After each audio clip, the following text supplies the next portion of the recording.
questions? Right? Yeah, I have a little bit of time for questions.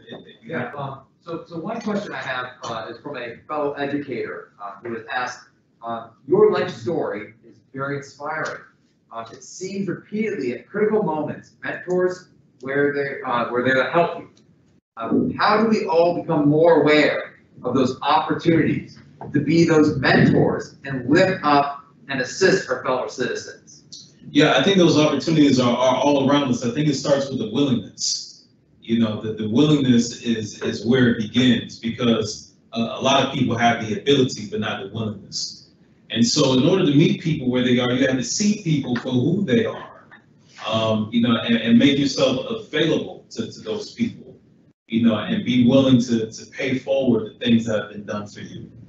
And so for me, you know, I knew that I wanted to become an educator because of what an educator did for me, you know, and I think, you know, that we all have a responsibility to self-examine. You know, Socrates said that the unexamined life is not worth living.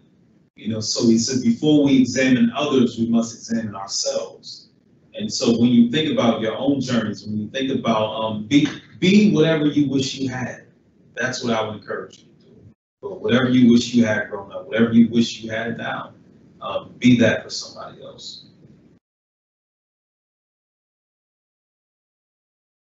I have more questions from the online audience. Does anyone in-house have a question? Okay. Online, someone asked, in the Republic, the escaped prisoner who tries to tell others that what they are seeing as false is threatened. They threaten to kill that person. How does someone who wants to investigate these questions honestly deal with those who try to enforce the commonly accepted positions that the escaped person understands to be incorrect or insufficient? Yeah. You can't be a radical for anything unless you're willing to be hated. When we look at every revolutionary in history, you name them, whether good or bad, they were all willing to be hated for what they believed in. And I think that's where it begins. You know, what that prisoner did, you know, who escaped, he was willing to be hated for the sake of truth. And I think that's exemplary for all of us, that we should be willing to be hated. We should be willing to lose friends for the sake of truth. And so many of us find ourselves in situations where we're not willing to speak truth to power, or we might find ourselves in situations where we might have friends who have egregious beliefs, but we're not willing to confront those beliefs because we want to be accepted, and so we find ourselves conforming. And so we have to, again, self-examine and ask ourselves, what price are you willing to pay to tell the truth? Another person online asked, what's one piece of advice you wish you would have had in your younger 20s? In my younger 20s? In your younger 20s. Save money. No, seriously. I mean, that would be one. The second is that it's a piece of advice that I wish I had then, but that I even live by now, and that is that none of us know how much time we have here. You know, none of us know how much time we have left. And so the way I choose to live my life is as if I don't have much time. And I think it positions us and postures us to appreciate that which we have in the things around us, and to work harder not only for ourselves but for other people. And so my desire is not to be successful, but it's to be impactful. And so, you know, I would charge everyone to share that philosophy, you know, of wanting to be impactful and wanting to leave an indelible mark in the world. And how do we do that? By making someone else's life better. And, you know, one of the things I tell, you know, my students is that, you know, everybody in every industry, you have metrics to determine how well you've done your job. For me, the measurement of my success is not the Forbes list. It's not the Group 100. It's not the United Nations. The measurement of my success will come years later from now, after my students matriculate through college, after they enter the workforce, after they acquire wealth, and then they come back to visit me and they'll boast of incredible feats, and I'll be proud and I'll smile, but I'll ask them a question, that is, whose life have you made better? Their answer to that question will determine how successful I've been as an educator.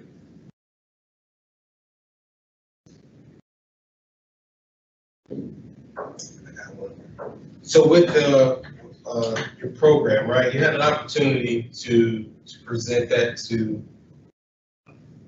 how do I say it? I guess a well-educated, open-minded person, you know, and it worked out to the best, you know, for the best. But how does that model expand so that equality reaches the kid here in Jacksonville the same way it reaches the kid in Atlanta? Yeah, there's not a one-size-fits-all answer. You know, it depends on the person with the passion. You know, I was willing to lose my job. That could have. Do you understand how many ways that could have went? You know, but you know, even to the previous question, I wasn't thinking about that. I was thinking about my responsibility and the old utilitarian worldview, by any means necessary. By any means necessary, I was willing to honor my conviction. And so I would say that to anybody seeking to be a revolutionary, seeking to be a trailblazer, you can't be a trailblazer if you're not willing to do it afraid. And so I don't tell people to be fearless. I don't think being fearless is possible. I say do it afraid. You know, do it afraid and be willing to face the risks and the consequences. If I lost my job, I would have had to figure it out. But I would have been okay, and I have faith in that. And so I would say for anybody who has a conviction to do something that has not been done, go for it. Because one thing that I won't allow to happen is for me to be at the end of my life on my deathbed wondering what if I would have done this? What if I would have done that? What if I would have just gone for it? I want to bask in memories, not in regrets. I don't want to regret the things that I should have done. I want to remember the things that I did, the things that I had the courage to do. So that's what I would say to that person. Another online question. Speaking of equity, do you feel that your high school educators failed you in their position to teach you? Oh, 100%, because they didn't know how to reach me. In fact, I would go as far as to say they weren't interested in reaching me. That's why they didn't know how. You know, so often we accuse young people of being disinterested. Young people are not disinterested. Young people are disengaged. There's a difference. It's easy for us adults to say, oh, they just don't care. Oh, they're just not interested, because it negates our responsibility to engage them. How do you engage them? By meeting them where they are. That is the definition of equity and engagement, meeting people where they are. And unfortunately, I didn't have a teacher who was competent enough to do that. Not until I was in college, right before it was too late.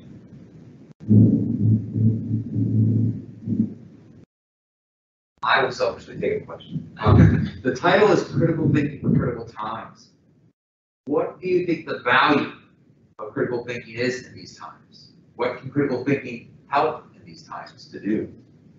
Yeah, I think critical thinking, it forces us to pay attention to what words really mean.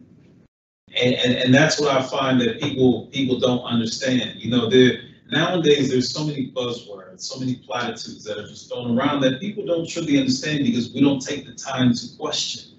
You know, but Claude Lévi-Strauss once said that the wise man doesn't give the right answers, he poses the right questions.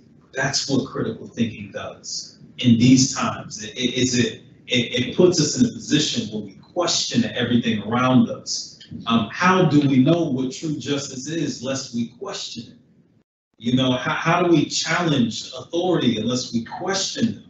You know, how do we find and perfect methods and models unless we question them? And so fundamentally, I think what education does a poor job of is teaching people how to question, which is why you need seminars, series like this, which is why you need political philosophy classes, because they teach us how to question the world around us. They teach us how to question ourselves, because that is how we arrive at better ideas. And so in these times, when we are looking for answers, it is important, in order for us to find the right answers, we must learn how to ask the right questions.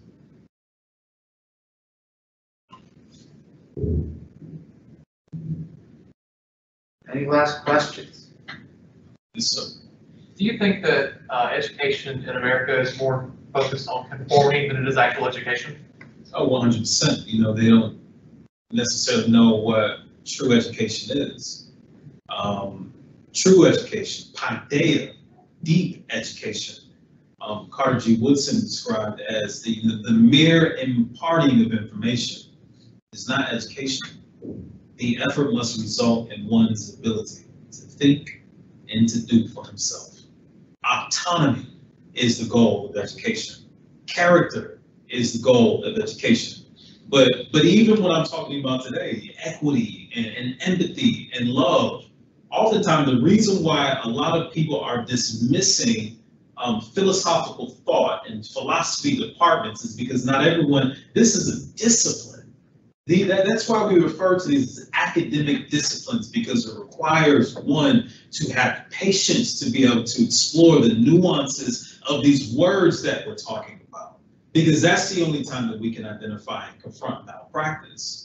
You know, and so the problem is education is about the imparting and the regurgitation of information, but it's not about teaching people how to be independent.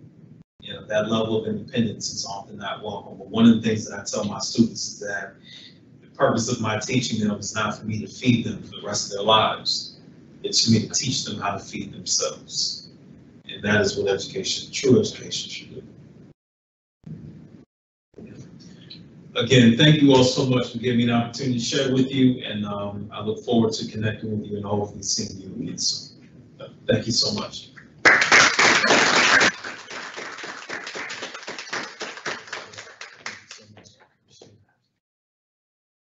Thank you so much for joining us for the last of the fall Tocqueville lectures. We will begin again in the spring. We are proud to bring two more scholars in the spring. Dr. Lucy Williams will be coming in February to present on civil rights and civil liberties exceptionalism within the Supreme Court. And then we will be having Dr. Joe Nippenberg come in the end of CAP, our final presentation in March, looking at the idea of liberal education, the good, the beautiful, the noble, exploring all these topics we've been exploring this year as it means for us in our contemporary moment. I hope you will join us. Follow us on Facebook, follow us on our website, sign up if you're here in person for our email list behind you. We'll keep you updated on the rest of the lecture this year and hopefully for years to come. Thank you all, have a great night and stay safe. Good night.